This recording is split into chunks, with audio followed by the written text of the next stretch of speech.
Mari kita berdoa. Kasih karunia dan damai sejahtera dari Allah Bapa dan dari anaknya Tuhan Yesus Kristus menyertai kamu sekalian. Amin. Shalom Bapak Ibu, saudara-saudaraku. Sebelum kita melakukan aktivitas kita, marilah kita mendengarkan firman Tuhan hari ini yang tertulis dalam kitab Markus 11 ayat 25. Dan jika kamu berdiri untuk berdoa, ampunlah dahulu sekiranya ada barang sesuatu dalam hatimu terhadap sesuatu, supaya juga Bapamu yang di sorga mengampuni kesalahan-kesalahanmu.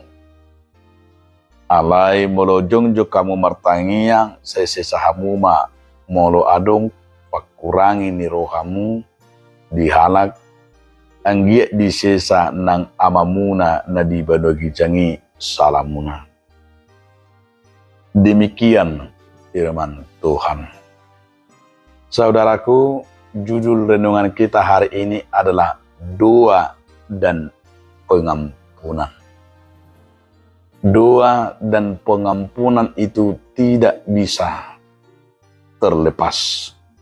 Karena di dalam doa itu ada sebuah yang kita katakan komunikasi kita dan hidup kita terlebih di dalam Tuhan.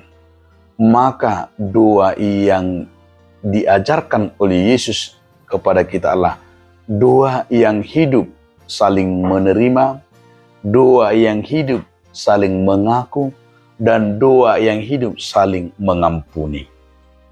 Oleh sebab itu bahwa orang Kristen, jika orang dalam dirinya menyatakan dia pendoa dan dia rajin berdoa, tentu dia semakin akan tidak ada dalam dirinya kebencian dan menyimpan segala kesalahan, terlebih saling menyakiti. Kenapa? Karena dia terus-menerus dalam doanya meminta saling mengaku dan menerima dan mengampuni kesalahan orang lain. Itu salah satu penghambat doa kita, racun dalam doa kita di saat masih ada kebencian itu. Di saat kita masih mengingat kesalahan dan kekurangan orang lain.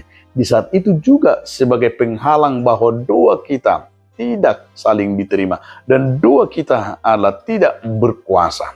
Karena kuasa doa itu di saat kita adalah saling mengampuni, saling menerima. Maka doa itu berkuasa. Namun di saat hanya kita ada kebencian, kejengkelan, balas dendam, dan di saat kita ada menyimpan segala kekurangan dan kesalahan orang, tentu doa kita tidak memiliki kuasa. Itu sebabnya Yesus mengajarkan jika kamu berdoa, ampunlah orang bersalah kepadamu, supaya Bapamu di surga mengampuni. Artinya demikian juga dalam hidup kita ini. Maka setiap orang pendoa akan terlihat dalam dirinya kedamaian itu. Setiap orang pendoa akan terlihat hidup mengampuni dan saling menerima. Bukan menjadikan dirinya orang pendoa pembenci.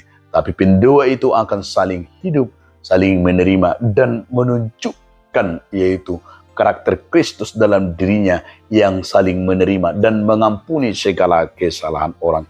Itu sebabnya di dalam diri kita kedamaian itu karena terus doa kita saling memaafkan dan mengampuni. Amin. Ajarkan kami Tuhan Yesus Kristus dalam hidup dalam doa. Amin.